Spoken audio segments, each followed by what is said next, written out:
it's a good start to get the out of the way.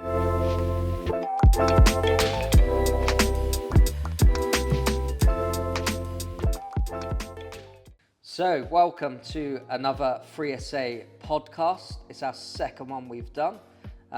It's a lovely sunny day in Dubai in mid-December, or nearly Christmas now. It's glorious here. We've got Ryan Dixon from Savills featuring with us today. It's his property that we're going to be doing a property tour on. Ryan, would you like to introduce thanks yourself? for having me. My second ever podcast. Oh, it is just yeah. okay. So the first podcast was actually during COVID, when we were all in lockdown here in Dubai back in whenever it was, 2020. So it was sat behind a laptop screen with a big COVID bushy beard, talking about property as well. So it wasn't so much of a tour. We'll try and get that back in. We'll clip it back in at the end, right? Get the Santa vibes going on. I've aged a bit since then as well. But no, thanks for having me. Really excited to be showing you the property, talking a bit about kind of what the owner's done here, which I think has been a really cool journey that I've been part of for the last couple of years as well. Yeah, it's been a long time, right? Yeah, I mean, I remember first having the conversation with the owner 2.5 years ago about the property. Wow. And I think what's really nice about that is when you see a property kind of grow up, because it was just an EMAR standard property before they started doing the renovation, but to see it go back all the way back to shell and core, everything was kind of blown out in terms of the ceilings and everything, right the way back to shell and core, and then seeing it come to this level and some of the detail that he put into it was, really, really cool. Bringing it to market. I think just to note on these, like we're having this set up in a podcast format, but really it's about a property tour, talking about the property, but just in a bit more of a relaxed setting, hopefully. And we've all done a lot of videos, mainly on Instagram. And what we're trying to avoid is us walking around. Typically, when we're walking around with camera, and you're up there with us just on previews with no cameras about, you tend to just watch us. We'll talk a little bit, but we're going to go around touching the walls, feeling the floor, knocking things. So this hopefully just prevents us from doing that. And we won't do too much sofa stroking. Touchy-feely sort of thing. So that's the whole idea. It's a podcast setting, but we want to talk about the property a lot. And naturally, we're going to go in little bits about the Dubai real estate market and how it is here and lifestyle and stuff, etc. But I suppose to start off, do you want to introduce the property? It's on the market now, and size, the basics essentially. So it's on the market now. Its asking price is 65 million dirhams. So we'll put down there somewhere. We'll put what that actually there, over there. We'll put that what that actually means in real money, in terms of euros and dollars and pounds and whatever else we can think of. 65 million dirham asking price. Size-wise, you're looking at 10,300 square foot on the built-up, roughly. Which again, from a square meter perspective, is about 1,000 square meters. Is that about right? Why did you even go I there? don't know. I wouldn't have mentioned 10,300 square feet. 10,300 square foot on the built-up. 5 bedrooms in total. It was, when these were originally built by EMAR, this was a 6-bedroom property. But we'll see as we go through the tour, we'll see what they've done to one of those bedrooms to combine basically 2 bedrooms together to create a super master, which is, I think, a really good idea. Plot size is really good. We're backing the golf course here, so you've got a great elevated view of the Dubai Hills golf course, which is one of the key features, right? I think I was having this conversation the other day with somebody, with a buyer that was viewing this property, and we were saying that if you're going to live in Dubai Hills at this sort of level, you've got to be on the golf course.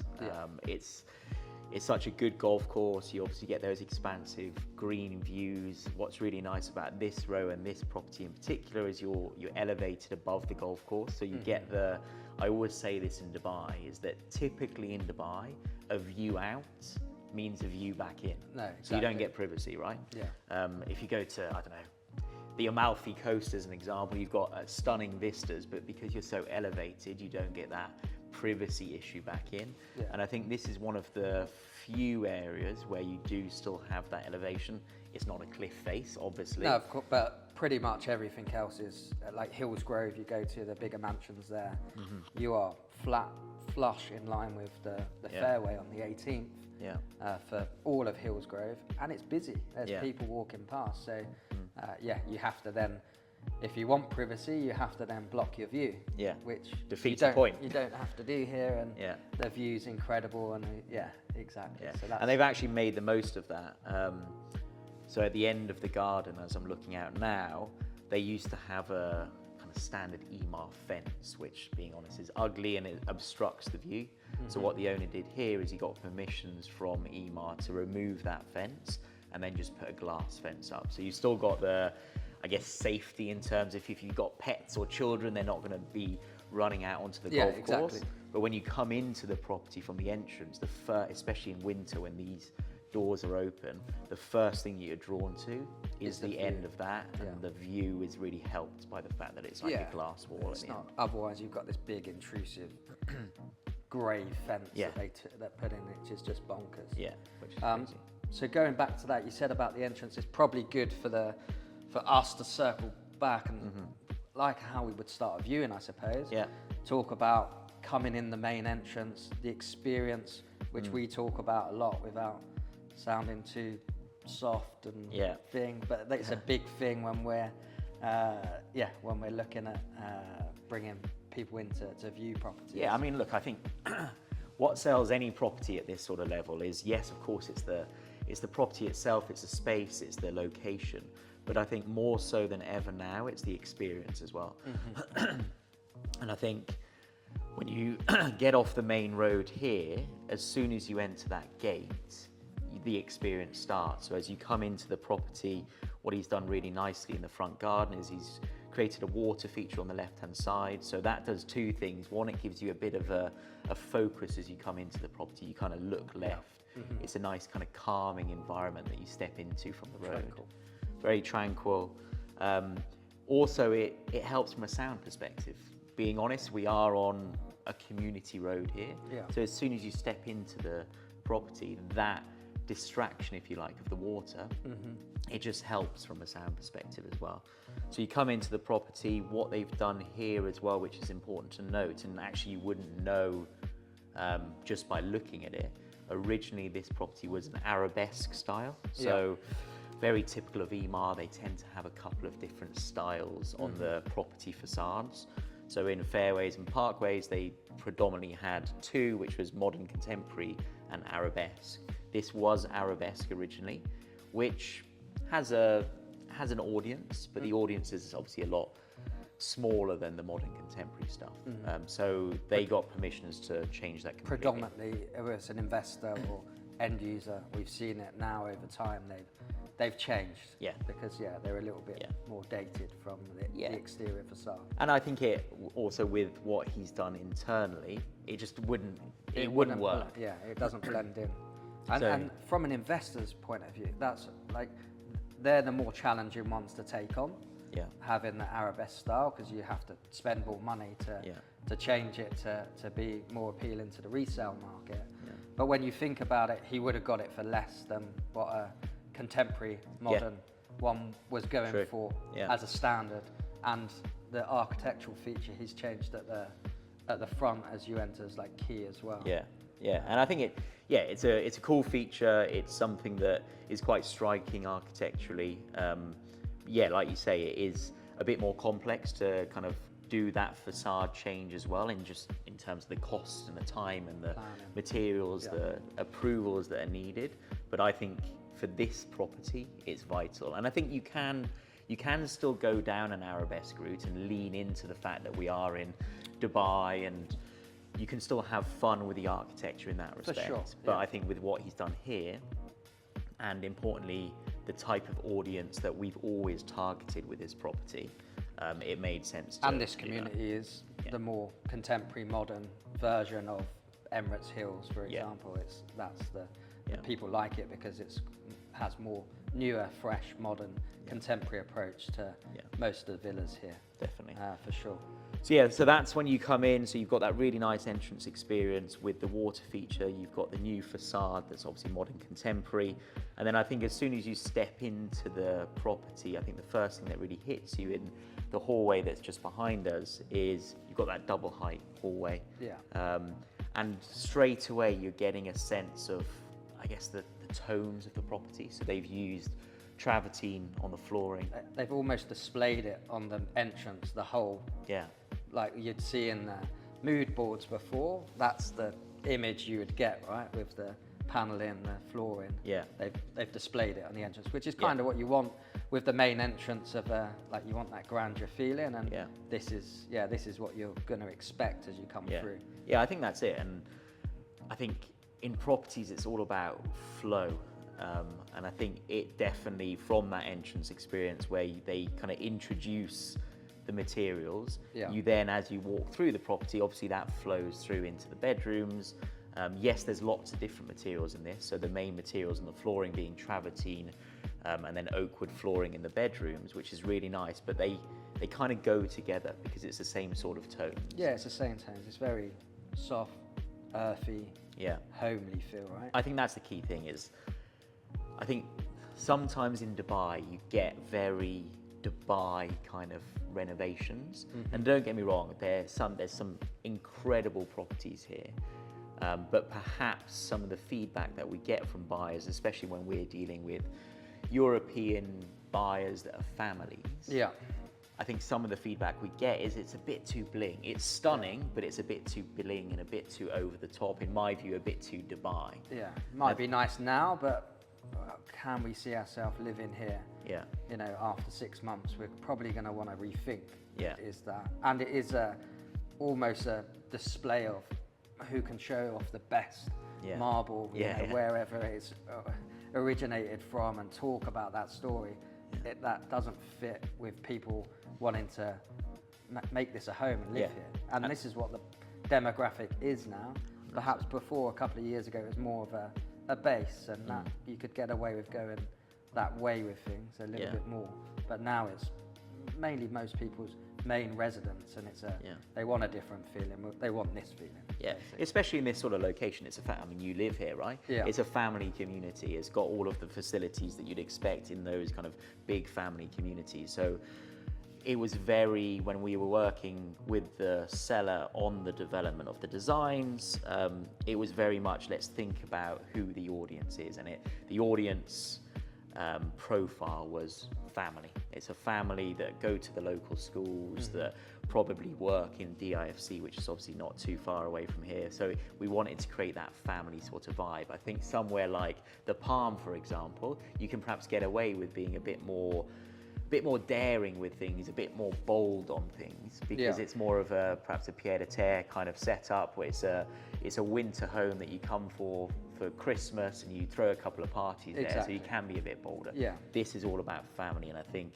going back to kind of the tones and everything they've delivered in here, it's, to your point, it's a lot more earthy, it's a lot more, feels quite calm.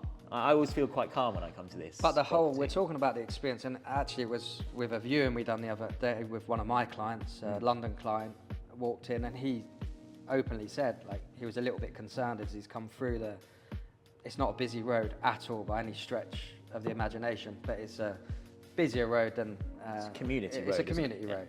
But when there isn't like a big, you can't see a big driveway, there's not a big entrance visually, but when you walk in immediately through the gates and then through the door, your shoulders drop a little bit, Yeah. and it is relaxing, and then then other things help, like smell on the Smell, entrance. the smell in this place Everyone, is so good. yeah, it's very much like, we've gone with the hotel. Yeah. You want to walk in and sort of have a smell to the Yeah. to the property, and I presume it's in Yeah, the so AC, it's right? connected to the AC, so it's pumped around Yeah. everywhere constantly. So yeah, you are hit with that nice smell. It's not overpowering. It's not, yeah, it's not crazy, but it sets the tone for the property. But I guess from our point of view, and this is a really important part of what we try and deliver in the experiences when we're showing people properties, is it's so important to deliver that good experience on the viewing, on the showing. Yeah. And sound is important. So there's always music kind of in the background here. The smell is obviously important. Obviously it needs to be set up, lights need to be on. And I think it sounds like such basics, but people forget about it, right? People forget, and like sometimes as brokers, we don't have there's some properties that just don't allow us to do that. It'll be, you know, they don't care too much about it, and it's us coming in and quickly putting things on, but we don't have the opportunity to have smells and how we want to light in, set up music playing, because they just don't have that in place already. So it ends up being a completely different viewing experience and just not as good, and it never goes well in that way. And that's a big shout out to the guy, he's called Naveen, who runs the property. So he's always here, and he's always making sure that when we've got a viewing, it's set up properly. So I'll message him half an hour before saying, can we make sure that lights are on, that covers are off, sun lounges and all that kind of stuff. It makes a huge difference. But he goes even to the music stuff, little bits. I've noticed we know about the client profile, and we try and, these are little things that you think about when you're doing viewings, is understanding who's coming to view it. And it is very little, but it was like a Spanishy Mediterranean thing. And it was, they laughed and joked about it, and then it was that, but it weren't too gimmicky at all. It was just a light I had the gimmicky version of it though. Oh, okay. So I stopped it.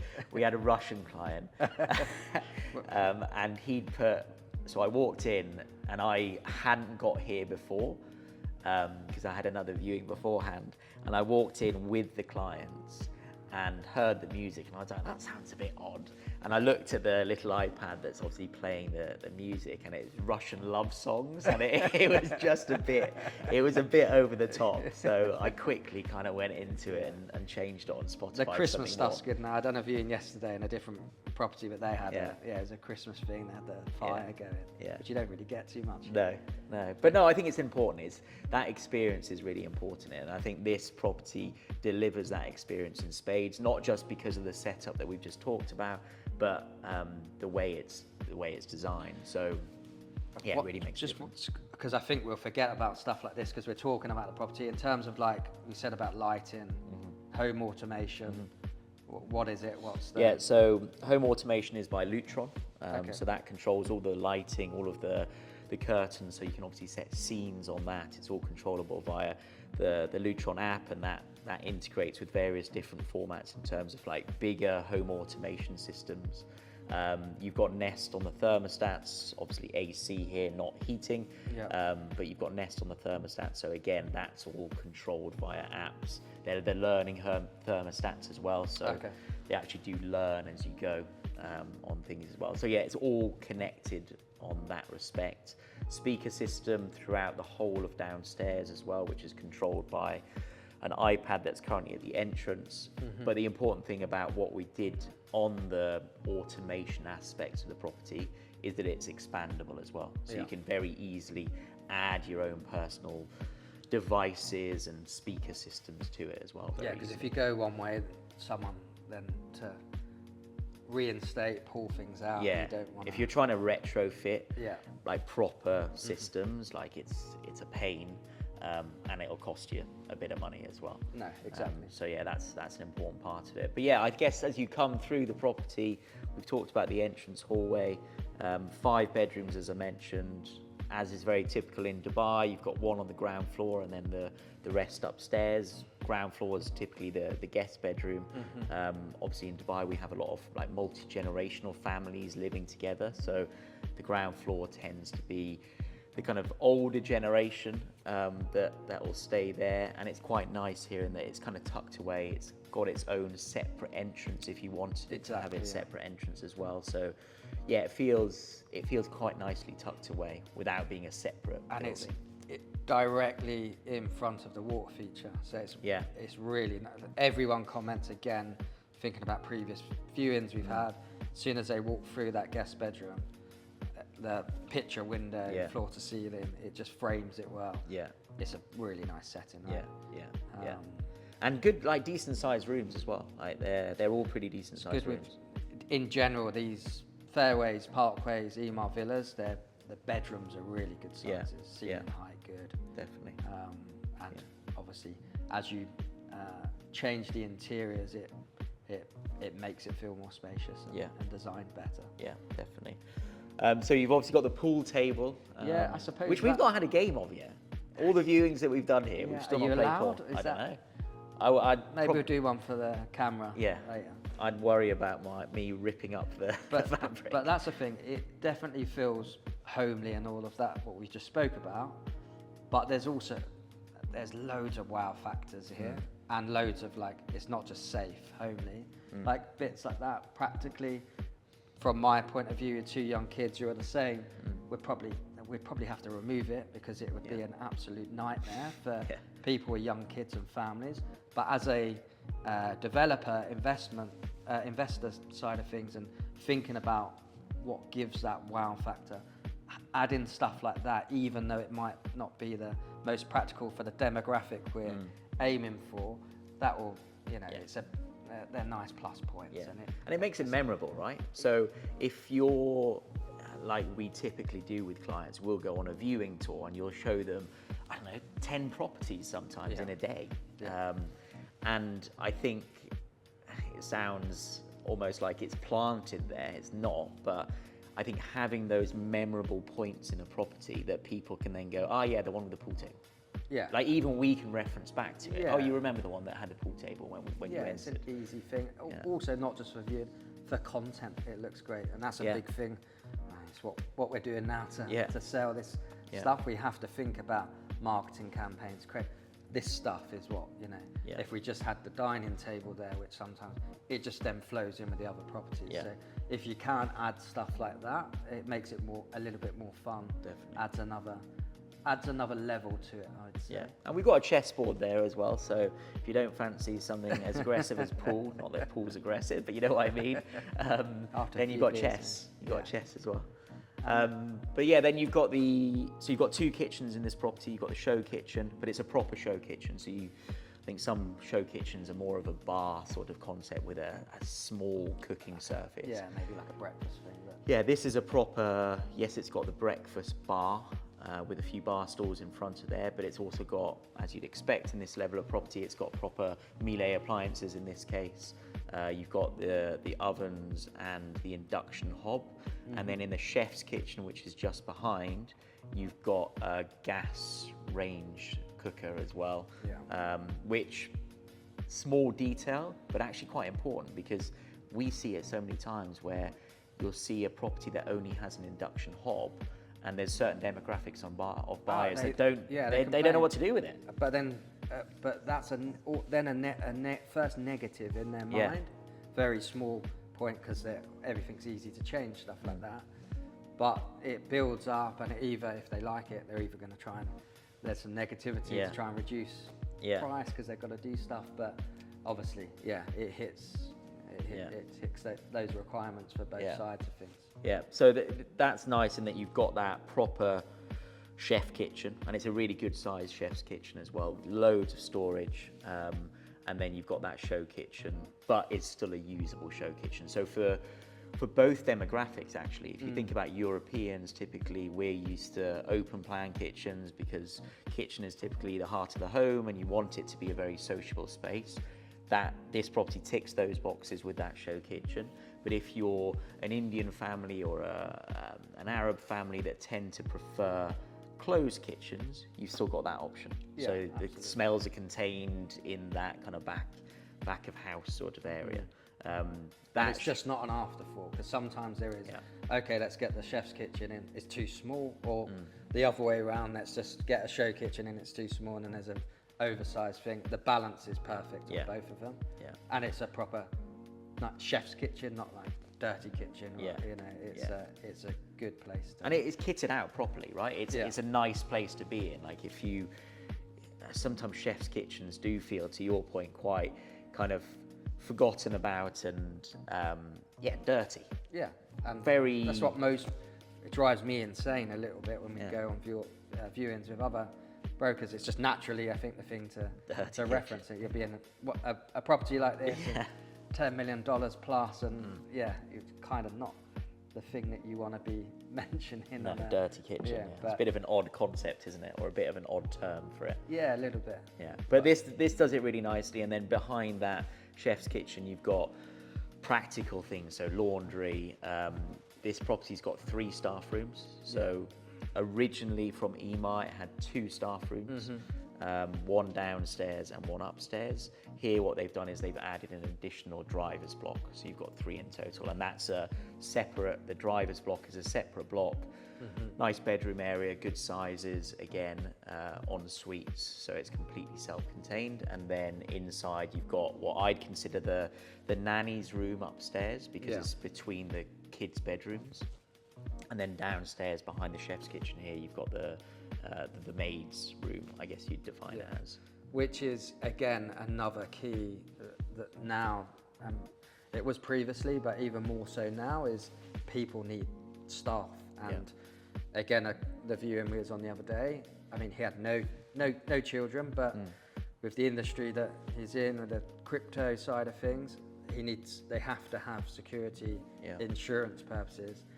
And if it didn't have the extra block, again, perhaps it wouldn't work for a lot of people. So I mean, I think it's. I mean, we're obviously living here with our families, and I remember when I first came over to Dubai, the concept of having staff just felt really alien, right? It still does a little bit for us. We're still a bit. But I think for anybody that's watching and listening to this, that's from Europe and thinking these guys are talking about staff rooms and blah blah blah, it's part of the lifestyle here in Dubai, and it's part of, being honest, the appeal here in Dubai is to be able to have the accommodation that allows you to have people that can help around the house. And I think it's such a vital, at this level obviously, but at any level of property, to be honest, it's so vital to have that facility in place, because typically we're away from our families, right? We've not got Nana and Grandad around the corner that can come and look after the kids, so we have to have that extra help. And also, even if you do have family here, which that's happening more and more now, that it's not just, my in-laws are thinking of coming over. You're on camera. That's wait. A good thing. The in-law things keep coming out, and my in-laws amazing. So, but it keeps coming up on camera, and it sounds like I'm negative. No, we're not definitely negative. not. But in terms of it is a good point with the having staff and having help. But it helps. It allows us to focus on work more. While still being able to have the family life. Without making, like, you have to go all in at work and then you don't see your family, and then that's a disaster. It allows you to have the balance. It's not just for having staff for the sake of it, because Dubai is, that sort of way it is to help you focus on family and your career, basically. And it feels like we're trying to justify the elaborate thing of having that. But I think, look, Dubai at the moment is going through this amazing journey, and I think people are looking at Dubai, obviously, more and more so as not just a great place to come and save money because you're on a tax-free salary, which was the case 10 years ago, 15 years ago. Even when I came 8 years ago, that was probably still the focus. Now that's not. That is obviously an important factor, but it's not the only thing. It's all around lifestyle. And I think what's really key, if you look at a lot of the clients that we deal with that are coming over on corporate jobs, working for some of the big corporates back in, well, wherever in the world, 10, 15 years ago, they were having to put really excessive and excessive being the key word, excessive packages in there to make it appealing. To make it appealing. Someone to they take needed that to move. dangle that carrot for somebody to come and live in the desert. Tax-free was a big part of that. But I think now, more so than ever, those crazy packages are reducing because it's just an amazing place to live, right? Yeah. I know we're going off from the property, but I think going back to the experience, that's what we're selling. We're selling, yes, the property, but really we're selling the lifestyle, and the property sits within that lifestyle.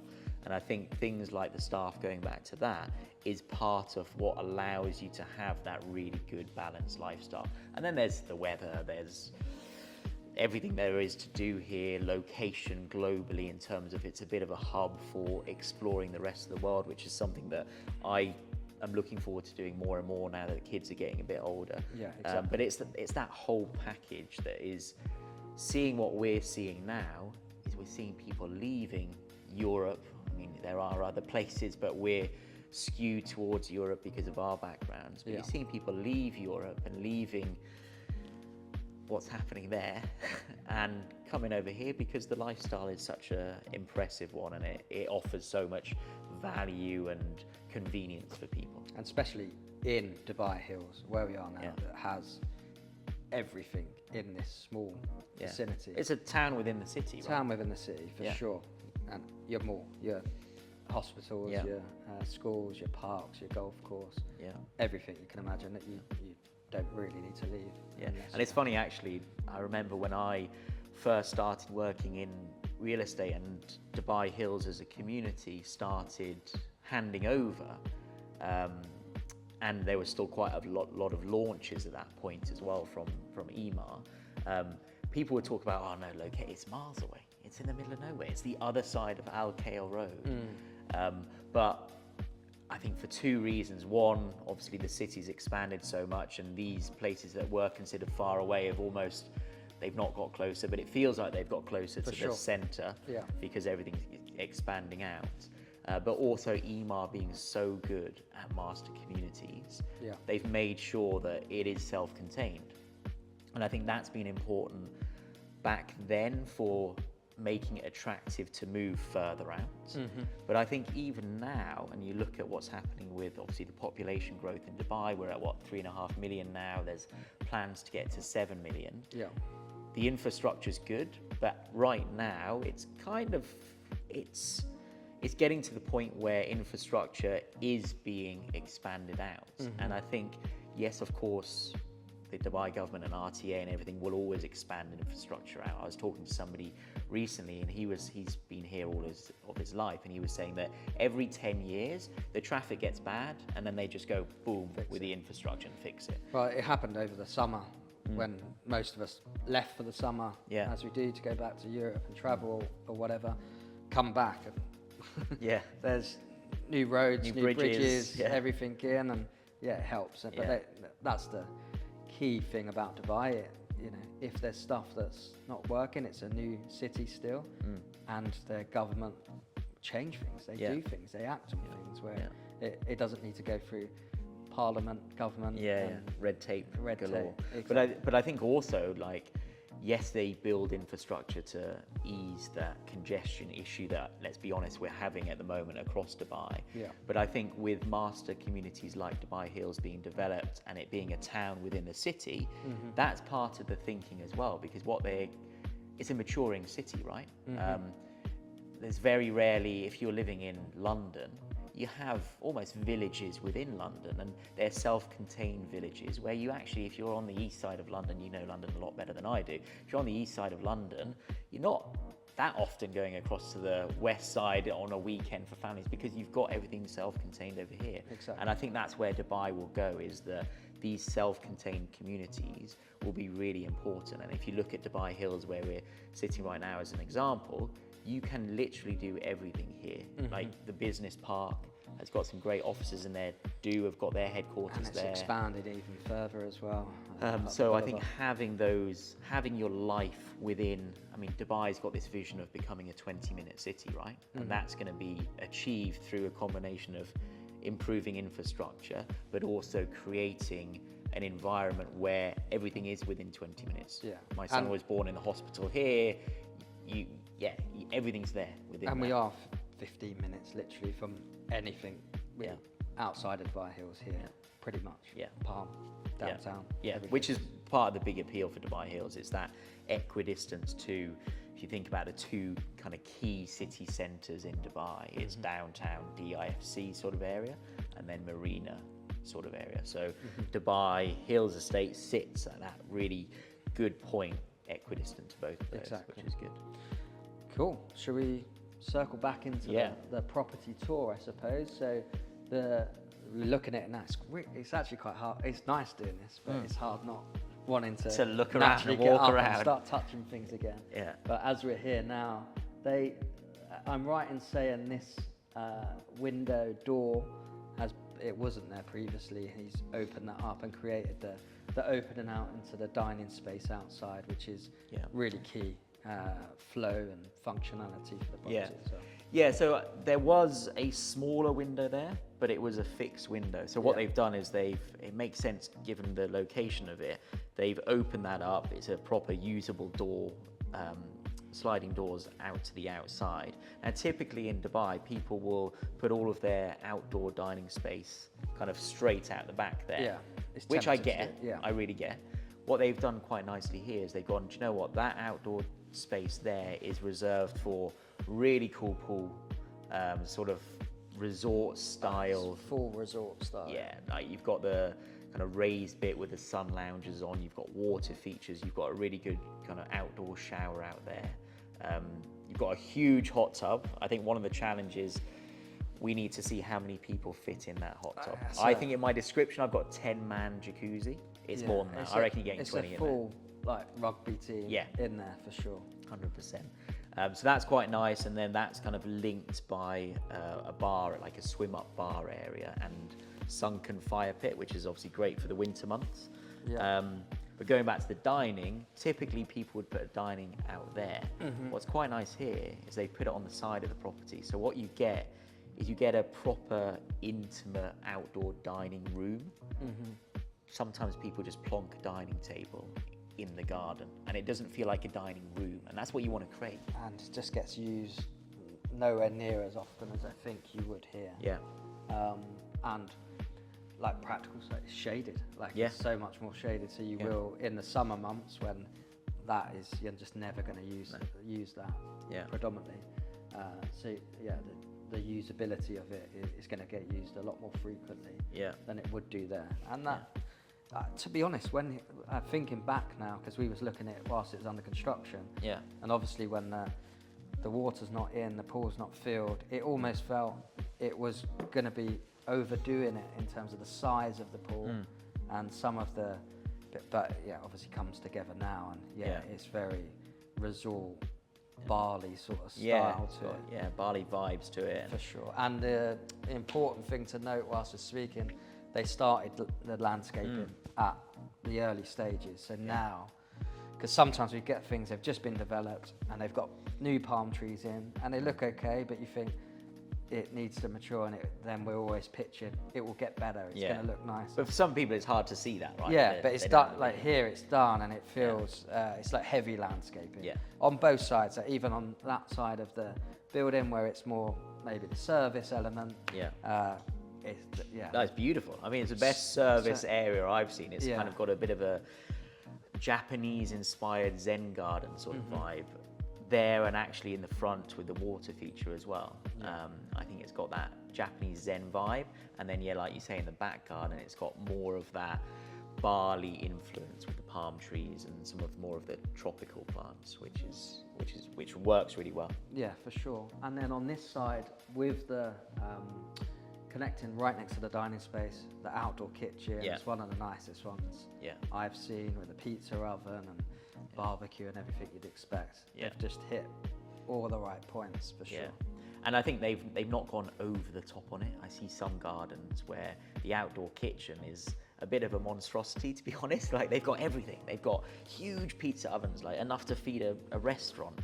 They've got huge barbecue areas and sinks, and I mean they've got a sink out here, but sometimes it's over the top. I think this is a nice balance. It blends in. It's quite subtle, isn't it? Yeah. It just fits in with the landscape, and it sort of tucks away with it in that sense. And then the pool house.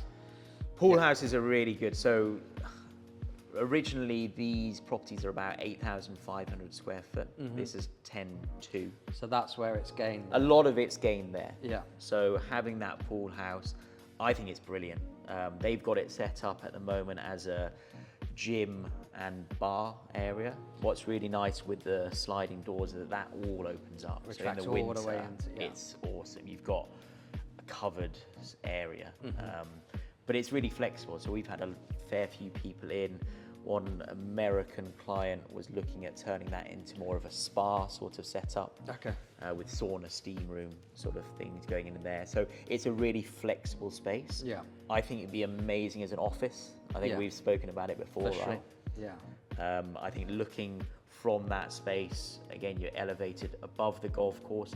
So from the office looking down the fairway. To have that bit as your desk, and you can almost have keep the as it is now, but perhaps have that almost like your sort of lounge as you get before you get into your office, that sort of vibe. Exactly. But he's left it open for that, but also it's, having gym equipment. So again, that's what a lot of people want as well. It's like 50-50 in what way someone goes with that. Yeah. But it's just, it's seamless, everything. When you open those doors, the flooring's all at the same level, everything's just perfect on that front. And it goes back to the owner of the property and the people that were kind of managing the whole process. And we've spoken about it before, but super meticulous on everything. And I think it was quite a hard slog. It was 18 months of development, this property. And that's a little bit longer than, some people can do that, a quicker turnaround. Yeah. But will cut corners, make mistakes. Yeah.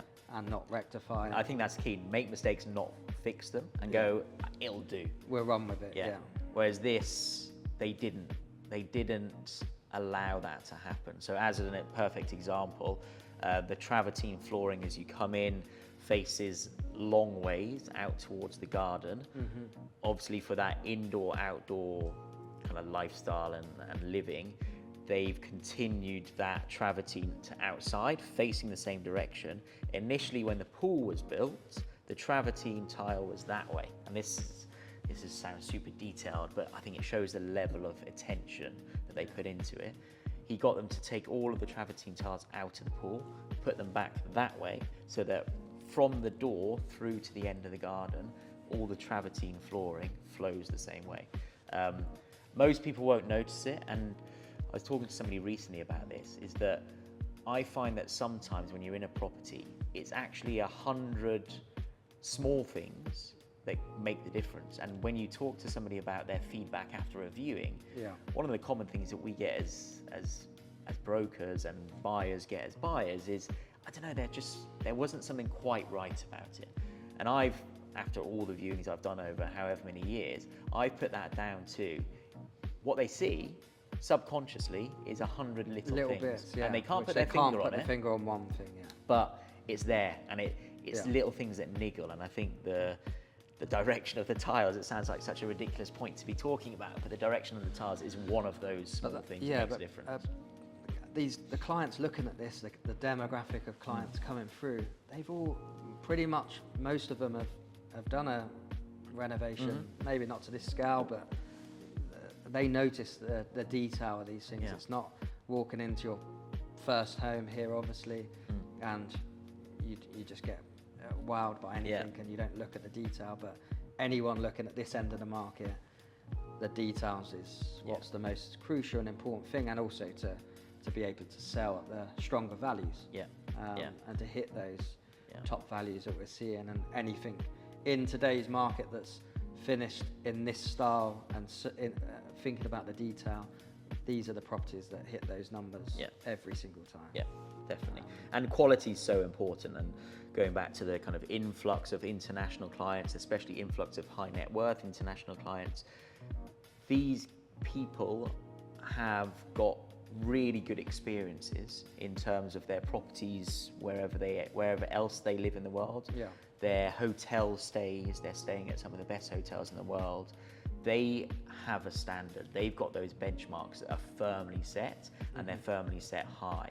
I think Dubai has, and to a certain extent definitely still lacks and falls behind quality standards typically across the board.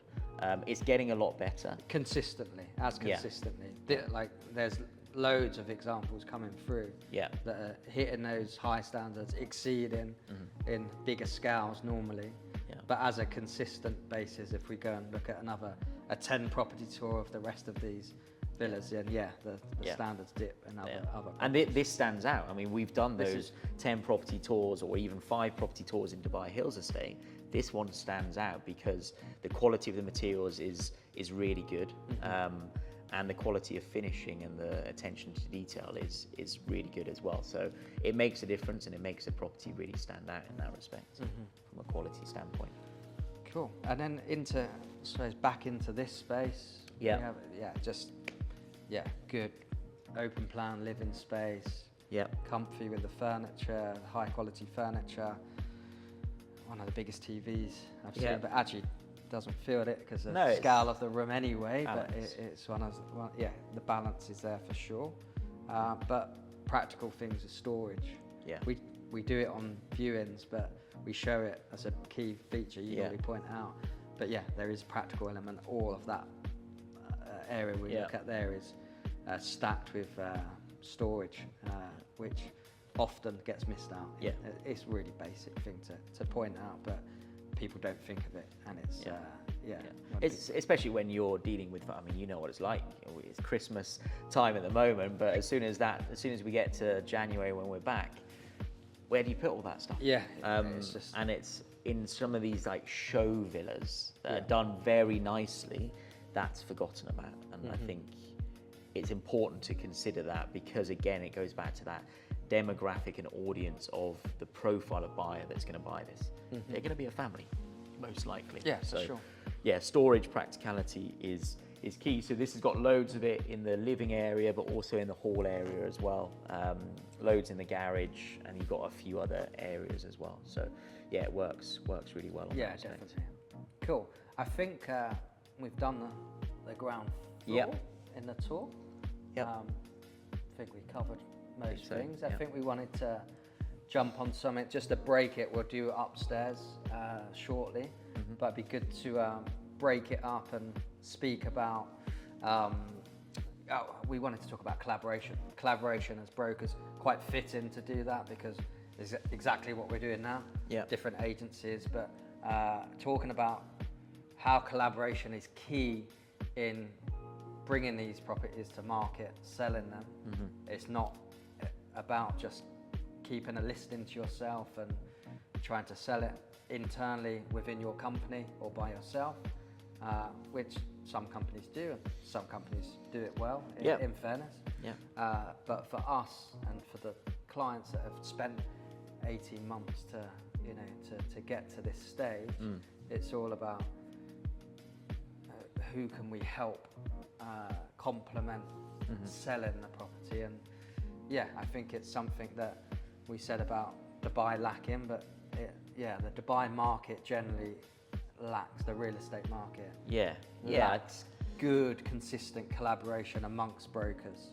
I think it's developing, right? And I don't think, to be honest, I don't think anybody's got it 100% right at the moment, because I think if you look at some of the other markets that you've operated in, and I look at Australia as an example, and US obviously strong in that respect, but UK obviously where you worked as well, is that there's very much, you represent your clients typically on one side, right? Yeah. Like UK was, you represent the seller. Pretty much, you have your buying agents that look after some buyers, but very small pocket, mainly at the upper end of the market. But predominantly is you represent the seller, and that's it. And also, I guess in terms of pay, you're getting paid by your seller, so your job is to work for that seller. And obviously, it's a strange one here, because for me there's two parts to it, which is one, it's just the developing market and it will get better and better. It is getting better and better. The second is, and it's kind of linked, but it's also the structure in which we operate. And the structure in which we operate means that we can quite often represent both seller and buyer, which if you speak to corporate companies back in the UK about representing both seller and buyer, they keel over from a conflict of interest for sure. But it's the reality here now. I was talking to you about it earlier, Charlie, in terms of like, you've got to bring elements of other markets, especially for you that's got experience in a really good market in London. You've got to bring those elements in, but you've also got to be very aware of the context that you're bringing them into. And I think the best analogy that I've kind of talked about with people is that it's all well and good playing rugby. Rugby's probably, I'm a football player, you're a football player, but rugby's probably considered a better sport, right? It's a bit more gentlemanly, it's a bit more respectful, it's just overall a better sport. It's all well and good playing rugby, but if you're going to try and play that on a football pitch, you're going to lose. And I think the analogy there being is that there's no point bringing that rugby approach to this market and trying to play it on a football pitch, because it's just not going to work. You'll lose and get eaten by the rest of the market that don't operate in that manner. Yeah. So I think going back to the collaboration point, I think it's super important to collaborate, and I think the market is maturing on that. I think it's the watch out for me is that we've got to be careful with, one, who we collaborate with, but also how we collaborate and almost putting rules in place up front. And I think one of my biggest bugbears on the broker front and the collaboration front is when brokers will try and almost shotgun, almost like ring fence a property by saying, hey, look, I've got this property. Yeah, it's a good, hadn't thought of that. And then you're kind of like, I'm stuck now, because I want to work with you. Yeah. But it's open to market, they're basically. They're casting a net, approaching to as many brokers as they can. Yeah. Just that's it. They have to come through you, but they're not thinking about it from a, what can that broker bring to the table to help sell this, and we do it together. Yeah. Similar to Savills, big corporate, global, recognized brand. We're more of a boutique sort of approach, different approach, having different approaches to selling the property, and not have. There's no point having 3 of the same type of broker or multiple people trying to do it, because they're not offering anything different. They're appealing to that network of buyers, clients. Yeah, and that's a conversation I always have with sellers. Like, look, exclusivity is great, right? When you can get exclusivity, it's great. This market doesn't really operate that much on an exclusive basis. It doesn't not do it. But I always say to owners of properties, if they aren't going exclusive, I'm like, fair enough. But if you're not going exclusive, don't go with 3 of the same brokerage. Exactly. Don't go with your homegrown big volume brokers. Don't go with 3 exactly the same, just a different name above the door. Exactly. Go with one of them because they offer really good value. They're brilliant at what they do. They play the volume game. They've got 200, 300, 400 brokers working there. Go with those guys, but then go with maybe more of an international. If that one's homegrown, go with more of an international operating business. Savills obviously being that one of those brands that do that, but then also from a 3SA perspective, more boutique. And I think what more boutique offers you is it offers, and I was watching one of your previous videos and Andreas was talking about it in terms of you've got to create a box for each different property. You don't just put property A in the same box as property B, C, D, and E. Yeah, exactly. You create its own marketing plan and its own approach per property. But naturally, with a smaller agency, you have more time to think about that. You have more staff, like photographers, video, marketing team that then have just a few people to think about less properties. you go on the bigger agents, 200, 300, 400 Yeah. agents. They haven't got time to. Everything has to fit in that box. So, Yeah.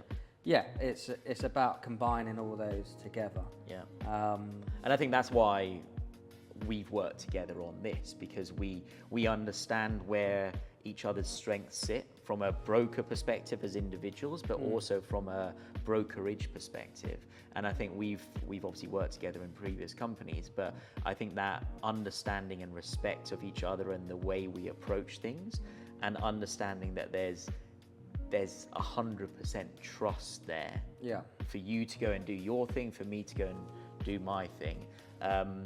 And it really works. So we brought a lot of clients through. You've brought a lot of clients through on this property. And I think going back to the UK kind of business model and in terms of who you're representing as a client, in the relationship that we've got on this collaboration, I'm really representing the seller. I can say to the seller, look, I'm working with 3SA. Here's why I'm working with 3SA, because they've got a really strong network in Marbella. They've got a good European kind of setup, which is where a lot of our clients can come from. Obviously, Savills have that as well, but it's a different type of client base.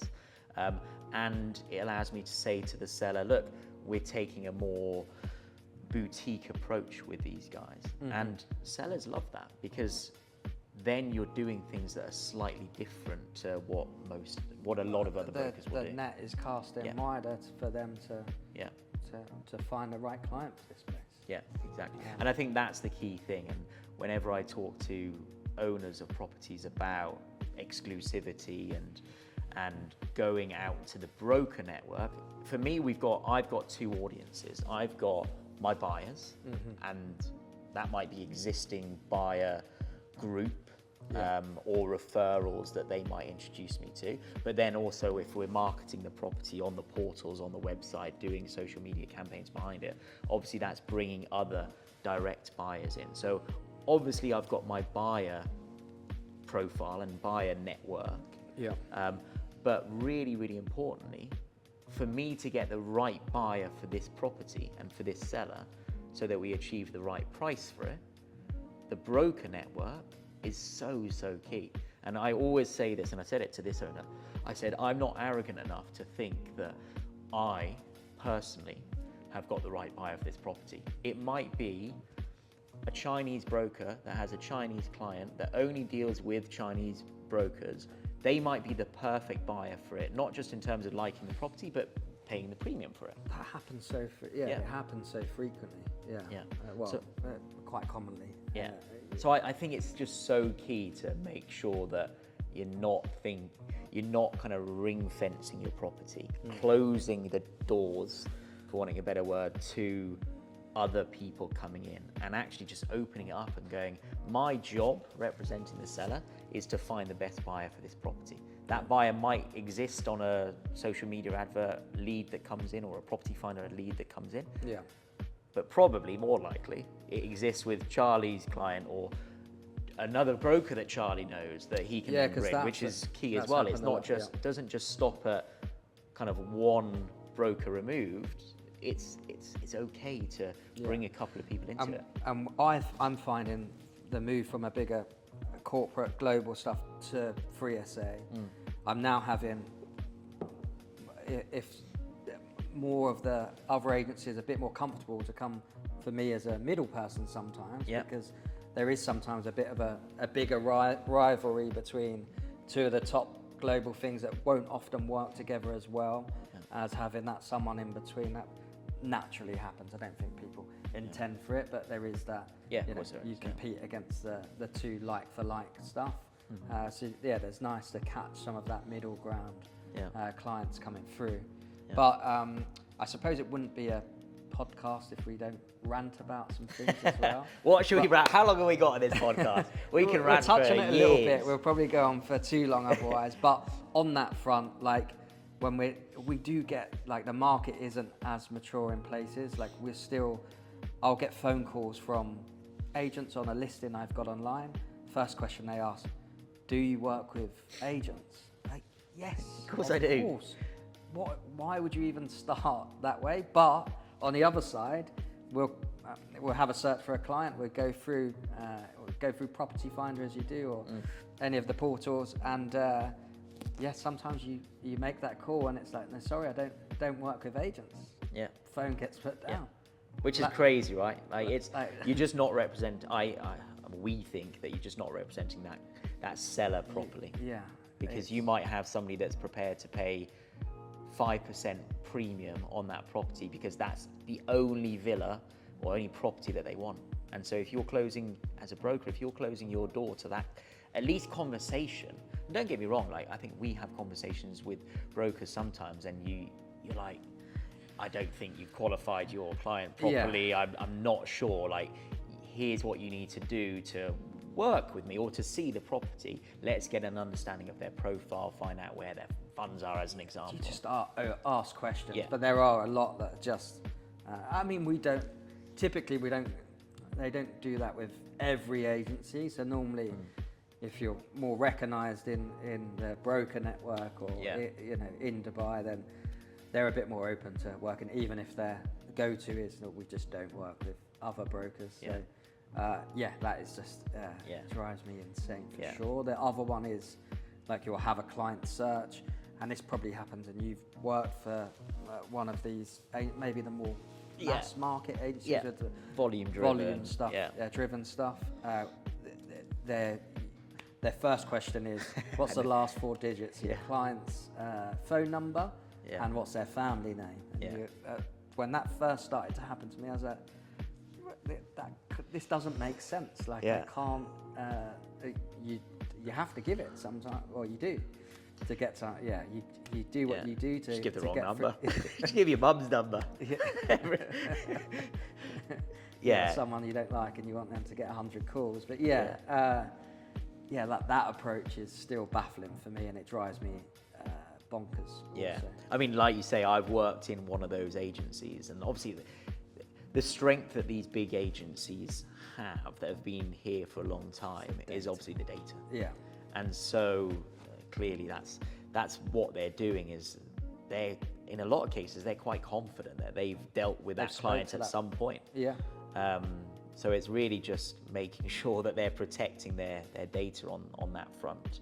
But I know what you mean, because quite often you'll give them the 4 digits and they'll go, oh yeah, we're working with them.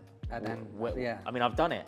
We were working with them 6 years ago. And then you give them a cheeky call and say, hey, Mr. and Mrs. Smith, like, here you're looking at, I don't know, whatever community, and would love to help you out. It's a bit creepy for them because they're like, how do you know this? Yeah, exactly. But then also sometimes, you get, it might be a newer search than that, but they've gone through the rounds of clicking online, gone through that journey if they've not been referred to the broker that they want to use, and they have to go down that longer route. And then they land with someone that actually, we're comfortable with you. This is a good approach for us. And then they don't want to be called back by the other agents. So there are a couple of little bits. Anything else? I mean, look, I think quality level is getting better in terms of brokers. Quality level, I still think, is questionable, just in terms of knowledge base, real kind of. I come from a corporate marketing background, so data is super important in making any decisions when I was in that world. But I think perhaps more so important in buying property world to make those data-driven, conscious decisions. And I think one of my big bugbears is that if I've got an investor that I'm working with and we're searching for property and you're talking to brokers about the numbers behind it, a lot of the time you just get blank responses, blank faces. It's like, no, here's the built-up area and the plot size and how many bedrooms, and they'll open a door and say this is the kitchen. But in terms of that real kind of expertise on understanding the numbers behind it, in terms of whether that's an investor or an end user, understanding your market.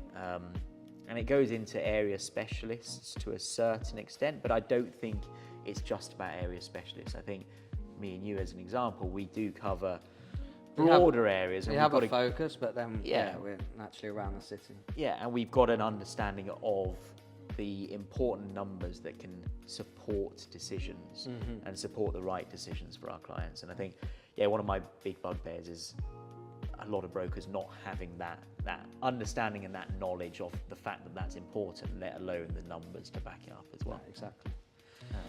Cool. All right, that was a small Rant over. That was a really. I think we were rant. quite controlled on that rant. Super controlled. I mean, that's never normally the case. No. Normally we're like two older men that just call each other and moan about property related stuff, basically. Yeah. That's normally our conversation. Exactly. So that was really short. Either that or the kids. Moaning about the kids. Most of the time. Yeah. Should we go upstairs? Yeah. So visually and physically, or visually and talking, or physically? Talk, yeah. We'll stay here, but stay go here. up. So you touched on it before with the Mega Master combining originally. Are we allowed to say master? I'm always very conscious about master versus principal. Yeah, but when I talk to people about principal bedrooms, they're like, what do you mean? Master. Yeah. Oh, yeah, I got it. It was a UK thing a few years ago, maybe 3 years ago, that it was like, you cannot say master anymore for obvious reasons without going down that route. And I used to say that a lot, and then I start saying principal, but then I try and say principal if I'm trying to be smart about it. We'll call it the Mega Master. That's a Dubai Mega way Master, of calling it, isn't it? There's none of that here. Yeah. So the Mega Master, the principal suite, the main bedroom, the big gaff, or whatever you want to call it, where the magic happens, whatever. Let's not go down that route. Basically, originally, like I said earlier, it was a 6-bedroom property, 1 bedroom downstairs, 5 upstairs. You've kind of got 3 on the left-hand side of the property, so I'd consider them the kind of kids' bedrooms. Kids or guest rooms. Because you've got the nanny's room there as well, and then on the right-hand side of the property, previously they had facing the golf course was the master bedroom, and then behind that, facing the front garden, was another guest bedroom. Good size, all en suites. Again, naturally, you don't guest bedroom next there. If you've got family of more kids, you're not going to want to have some kids there, some kids there. So now the flow of it's much better. It's much better. So when you get upstairs, you've got a really good sized family area, which then leads out onto a balcony. So in the family area, you've got the TV set up, sofas, which again is very typical in Dubai, especially at this level of property. And then just off that, you've got the master suite, and they've combined those 2 bedrooms on that side into one big. Goes all the way from the front of the property to the back of the property. Where they had the previous bedroom previously, they've turned that into a huge walk-in wardrobe. So the walk-in wardrobe is the same size as a really good size, so that's, to be honest, that's probably, let's be stereotypical about it for a minute, that's going to be the wife's or the female. Are we allowed to say that? I'm not sure. But that's where my wife would definitely be shotgunning that space. But really good setup. It's got an island in the middle with really nicely lined drawers. Like it's the carpentry in that space is really nice. Even things like the curved edges on the carpentry just adds that kind of softness that I think you get throughout the property. And we're just going to talk about we'll come back to that. So that walk-in wardrobe is huge. Loads of light in there as well, because it's obviously got the original bedroom. Original bedroom windows, which are floor to ceiling. It's got a little balcony out there as well. So again, going back to experience, you can imagine that sort of experience. You're getting ready for a nice night out. You're having a drink on the balcony whilst you're getting ready. Like it kind of plays into that whole kind of setup that you're creating. And then where the previous ensuite was to that bedroom, that's now the walk-in wardrobe, they've created a safe room. So that's got an Italian branded fire door on there that's got a proper smart lock on there. And then within that, you've got, within that safe room, you've got 2 big Chubb safes. They blocked the window that we used to be in the ensuite up. So you've got that proper feeling of security and it feels like a proper safe room. And then at the front of the master bedroom, you've got his wardrobe, which was the original for the master. Still a really good size. Really, really good size, You've got a really nice, in fact, the bathroom in the master bathroom is probably one of my favorite rooms in the property. It's just got a really nice feel to it, balanced really well. You've got a proper walk-in shower, but you've also got the bathtub. You've got as you'd expect, a double vanity sink, but it's just been done really nicely. And then all the bathrooms are quite consistent in terms of materials, and it blends, it ties everything in quite nicely. Which is important, right? You don't want that kind of a show bathroom that feels very disconnected to everything else.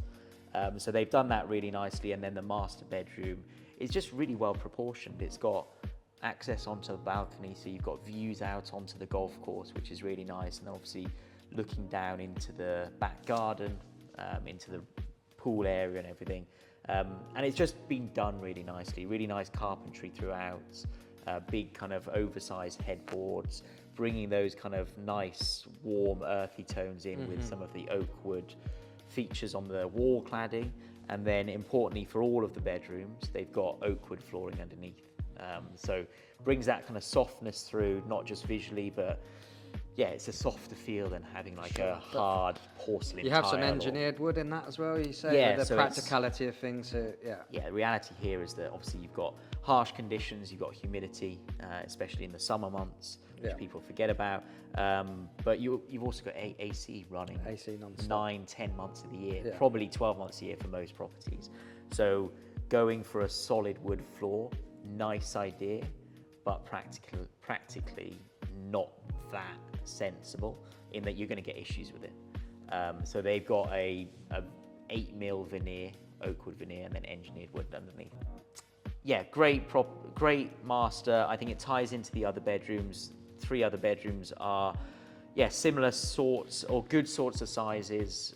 Lends itself well to having kids on one side, because kids you've got standing on that side. It's got even a little detail to add quickly, like the little sort of pantry at the top with the cooker tap. We've got the cooker tap down here, of course. You'd expect these things with these properties, but to have it upstairs, little bits like that is important. Another thing to say, like when you come down the staircase, the architectural feature at the front, the louvers, I think we'll call them architectural features. I think that was better. But just seeing it now, the shadows. The shadows.